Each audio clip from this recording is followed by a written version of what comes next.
Okay, man. But anyway, Red Wings made a trade, D-Mac, and it was interesting because I saw you in the X sphere, Twitter sphere. Like, are we committed? Is this X thing for like? Is that what we're gonna go with? I'm calling it Twitter. You know what? I'm calling it like Twitter Pine too. Knob. Yeah. It's like Pine Knob. They'll switch you back. Yeah. Just like that. It's not DTE. Call it Pine Knob. I mean, to me, it's Twitter. I don't even know. All right. But anyway, the Red Wings obtained Jeff Petry from the Montreal Canadiens. They gave up Gustav Lindstrom, a conditional 4th-round pick. Now, the interesting part of this to me, and I'll break this down because I saw you had some interaction. The interesting part of this with an to idiot. me, Montreal. Sorry. Yeah. Spenny, can you pull up? Yeah, thank you. Montreal is retaining 50% of the remaining salary obligation pertaining to his contract. The Red Wings have to pay 37% of the remaining money on his contract. Now, he came from Pittsburgh, correct? No, Montreal. He used to be before. Yeah, he came from Pittsburgh to Montreal. Yes. So that was a story. I don't know what the remaining 13% of the salary is. Somebody else. The Red Wings aren't paying it. That's all I know. Let's not even talk about. Yeah. Let's not even talk about the talent or whatever it is. First off, let's talk about from a contract, point of view or the money wise, because you're the draft capital salary cap guy. What does that tell? What is the feedback when you see this reaction with what you gave up, right, to get a legitimate, right? Not only, but this guy's got one of the best shots in the league. Shea Weber, yes, biggest right hand bomb. Jeff Petry, right behind him. As far as bringing the heat, power play from the back end, yeah. I'm not sure how old he is. Gentry, do you know how old? I want to say he's like 35. Okay, so coming here to fill a role. I expect him to be in the lineup. It gives you more depth, but the biggest thing, Neil, that slapped me in the face is what it always does, is you're paying, less than 50% of his salary. Where's the loss here? Plus, Gustav Lindstrom,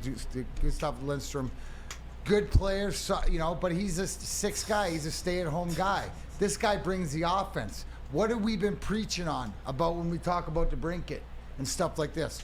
Why is our team going to be better? If you're going to focus on one thing, it's power play. This guy adds to that right shot in the power play. You've added Gostishear and Petry for your power play on the back end. Can you read it? Yeah, this is Neil, can you please read that and then read it? Yeah. So D-Mac got in the mix yesterday, and there was some pushback about it on Twitter. Patrick Bacon said Steve Yzerman being a top GM in Tampa for about a decade and immediately being terrible in Detroit is a sign that a GM's performance is more heavily influenced by luck and external factors like ownership, scouting, geography, etc. than most of us care to admit. And obviously, D-Mac, so you're talking to people that have no idea when 20% of your cap is tied up in Justin Applicator, Spartan Dog. Franz Nielsen. Jeff Petry, Spartan Dog. Yeah, Jimmy Howard, etc. Nobody looks at the path that Hansel and Gretel laid down with the stones of how you got here. Would you please just go to the why of how you got here and what it took to get here? Because that's why that's a ludicrous statement, because he was dealing with so much more existential issues that people don't get. Only like you bring it to my attention because it's like salary cap stuff. Now he's not only running the draft with the guys that he wants, the picks, having so many picks, but with the money, how do you get a guy like isn't this a great opportunity? Like what's so bad about this? Now if there's health issues and age issues with Petry, that's the gamble you're willing to take. No question. And he's a hometown kid. He's definitely a declining veteran defenseman, but I don't understand why, the Twitter world, that's the trade that put them over the edge. You traded Gustav Lindstrom, Well, and here's the thing. I'll work backwards forward on everybody for a moment right here. Like Brandon Katz says, Petry's 35. This is not a meaningful move. I'll address that first. It's meaningful because this is a specialist role he's walking into in an area that you have to be good at to win in the NHL. You have to have a good power play to go to the playoffs in the NHL. Don't give me a unicorn example. generally, an overwhelmingly majority of the time, you have to have a good power play. To me, D-Mac, and you correct me here, or BMG, you correct me here, what this screams to me is that he will come here in that specialist role, especially to run point on the power play, to be a threat to score on the power play. They're not looking for him to play 200 feet and come in and defend at 35 years old and run with Mo Sider and check Steven Stamkos and Connor No, that's not what he's here for. He's here for this specialist role. And it's so brilliant because Gostisbehere is a lefty and he's a righty. It's brilliant. Yeah, no. What do you got, BMG?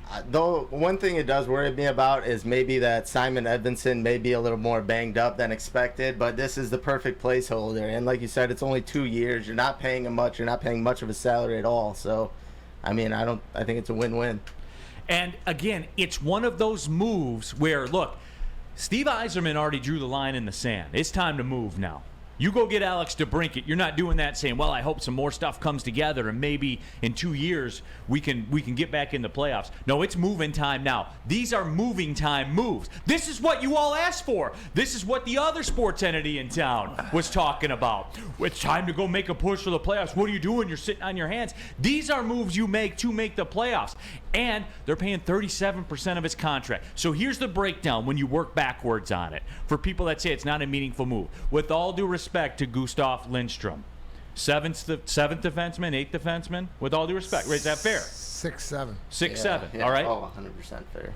What's Petry's role next year? Even if he's your 6, he's your power play 6. He's your he's your 6 that can score on the power play. Specialist role. Yes. That's what I'm talking about, D-Mac. Now we're adding special. Oh, wow. We're caveating now. Yes. Right? And doesn't that what playoff teams do? They sort of be able to tweak it in. And what good GMs do is this, D-Mac. He wants to maintain that salary flexibility. So what do?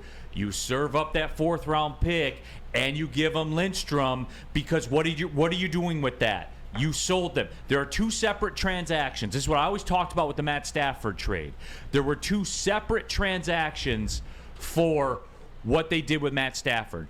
They got a 1st round pick for Matt Stafford, and they got a 1st round pick to take Jared Goff.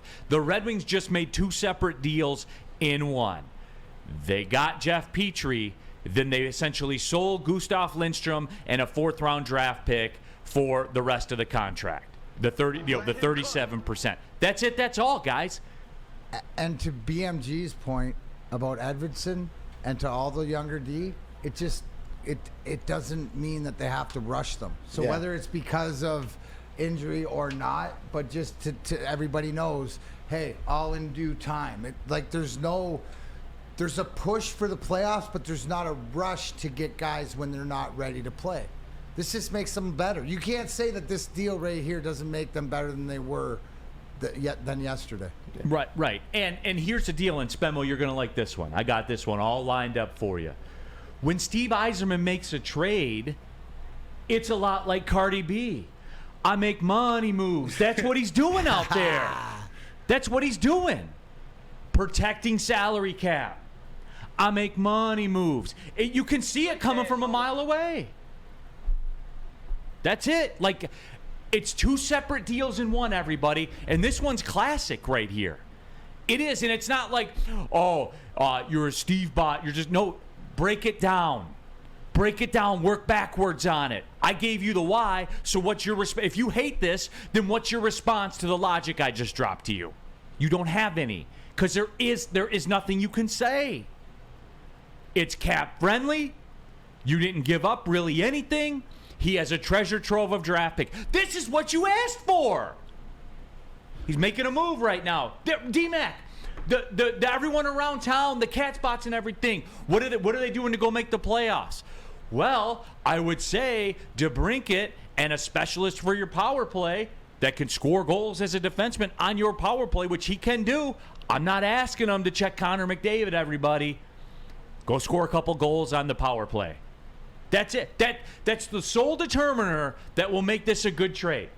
If he gets 5 goals on the power play, it was a good trade. And the percentage of the power play improves goes up, because that's not only is that help your offense, but it helps your defense. That's it, man. So I don't know what else I can say to you guys. I gave you the why. Good talk. There's no other way to go on it. There isn't.